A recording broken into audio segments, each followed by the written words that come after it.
Assalamualaikum warahmatullahi wabarakatuh. Shalom, Om Swastiastu, Namo Buddhaya, salam kebajikan untuk kita semua. Nama saya Maria Salsa Syakira. Nama saya Ahmad Alfi Batul Wafa. My name is Karisma Diva Salsabila. My name is Safita Mutiara Rahma Pertiwi. Kami dari kelompok 14 akan mempresentasikan tentang Spannung Verhältnis. Selamat menonton. Hukum adalah sejumlah rumusan pengetahuan yang ditetapkan untuk mengatur lalu lintas perilaku manusia dapat berjalan lancar, tidak saling terbentur, dan berkeadilan. Tujuan penetapan hukum adalah untuk menciptakan keadilan. Kemanfaatan hukum perlu diperhatikan karena semua orang mengharapkan adanya manfaat dalam pelaksanaan penegakan hukum. Jangan sampai penegakan hukum justru menimbulkan keresahan masyarakat. Peraturan perundang-undang adalah norma tertulis yang berisikan tentang nilai-nilai filosofis tertentu. Peraturan perundang-undangan sebagai sebuah norma adalah pendukung dari tatanan ketertiban dan tatanan keadilan. Peraturan perundangan sesuai peraturan hukum dituntut untuk memenuhi nilai dasar dari hukum. Ada 3 nilai dasar hukum menurut pandangan Rothbard. Ketiga nilai dasar tersebut adalah kepastian, keadilan, dan kemanfaatan hukum. Sekalipun ketiga-tiganya adalah nilai dasar dari hukum, tetapi di antara mereka memiliki suatu ketegangan atau Spannung Verhältnis. Masing-masing nilai dasar ini memiliki tuntutan dan kepentingan yang berbeda-beda, sehingga satu dengan lainnya berpotensi untuk saling bertentangan. Apabila diambil sebagai contoh kepastian hukum, maka sebagai nilai ia segera menggeser nilai-nilai keadilan dan kemanfaatan ke samping. Menurut Rothbard, jika terjadi ketegangan antara nilai-nilai dasar tersebut, kita harus menggunakan dasar atau asas prioritas, di mana prioritas pertama selalu jatuh pada nilai keadilan, batu nilai kemanfaatan, dan terakhir nilai kepastian hukum. Ini menunjukkan bahwa Rothbard menempatkan nilai keadilan lebih utama daripada nilai kemanfaatan dan nilai kepastian hukum, dan menempatkan nilai kepastian hukum di bawah nilai kemanfaatan hukum. Di atas disebutkan bahwa antara nilai dasar hukum dapat terjadi ketegangan. Ketegangan tersebut muncul pada saat hukum tersebut diterapkan dalam proses persidangan di pengadilan. Hal ini terjadi karena dalam proses penerapan hukum di pengadilan terdapat faktor yang mempengaruhi para penegak hukum. Di antaranya adalah norma yang berlaku bagi mereka yang ditetapkan oleh pembuat undang-undang serta kekuatan sosial dan pribadi. Nilai dasar hukum yang pertama adalah kepastian hukum atau dalam bahasa Inggris disebut legal certainty. Kepastian hukum adalah kepastian mengenai hak dan kewajiban, mengenai apa yang menurut hukum boleh atau tidak boleh untuk dilakukan. Adanya jaminan bahwa hukum dijalankan, bahwa yang berhak menuntut hukum dapat memperoleh haknya, dan bahwa putusan dapat dilaksanakan. Selain itu, kepastian hukum merupakan pelaksanaan hukum yang sesuai dengan bunyinya, sehingga masyarakat mampu memastikan bahwa hukum tersebut benar-benar dilaksanakan. Kepastian hukum secara normatif adalah ketika suatu peraturan dibuat dan diundangkan secara nyata dan berisi ketentuan yang jelas dan logis, sehingga tidak saling berbenturan atau menimbulkan konflik dan norma. Jelas di sini memiliki artian tidak menimbulkan keraguan-raguan, dan logis memiliki arti menjadi suatu rangkaian di dalam sistem norma hukum. Selanjutnya ada ciri-ciri kepastian hukum. Yang pertama, adanya kejelasan hukum itu sendiri. Yang kedua, hukum tidak menimbulkan keraguan. Yang ketiga, hukum tidak mengakibatkan adanya kontradiktif. Yang keempat, hukum dapat dilaksanakan.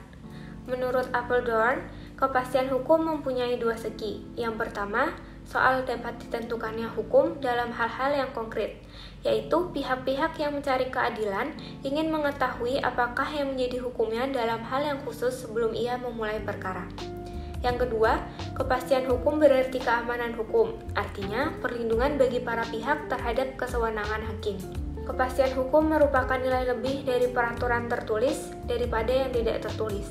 Dengan adanya peraturan tertulis, orang akan lebih mudah untuk menemukan, membaca, dan memastikan bagaimana hukumnya.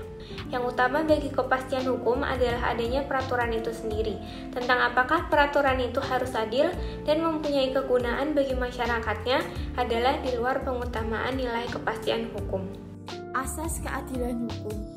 Asas ini meninjau dari sudut filosofis, di mana keadilan adalah kesamaan hak untuk semua orang di depan pengadilan. Keadilan menurut L.J. van Apeldoorn tidak boleh dipandang sama arti dengan penyamarataan. Keadilan hukum berarti bahwa tiap-tiap orang memperoleh bagian yang sama. Maksudnya, keadilan hukum menuntut tiap-tiap perkara harus ditimbang tersendiri. Artinya, adil bagi seseorang belum tentu adil bagi yang lainnya. Tujuan hukum adalah mengatur pergaulan hidup secara damai jika ia menuju peraturan yang adil.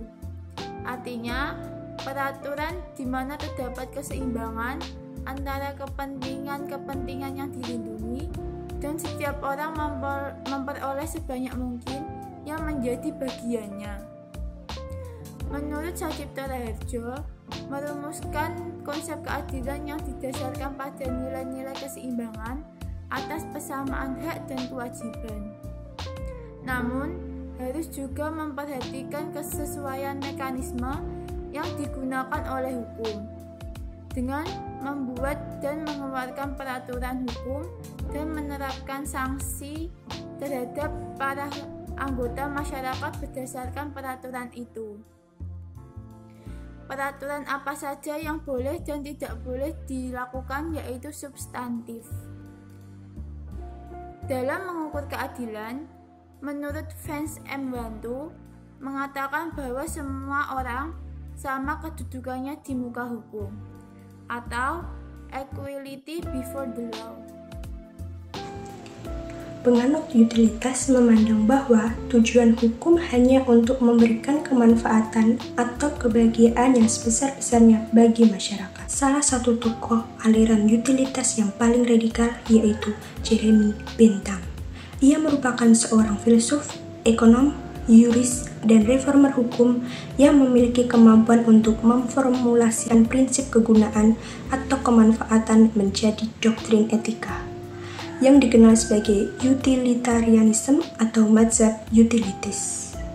Selain itu, Bentham juga mengartikan bahwa sifat segala benda tersebut cenderung menghasilkan kesenangan, kebahagiaan, kebaikan, dan untuk mencegah terjadinya kerusakan, penderitaan, kejahatan, serta ketidakbahagiaan pada pihak yang kepentingannya dipertimbangkan.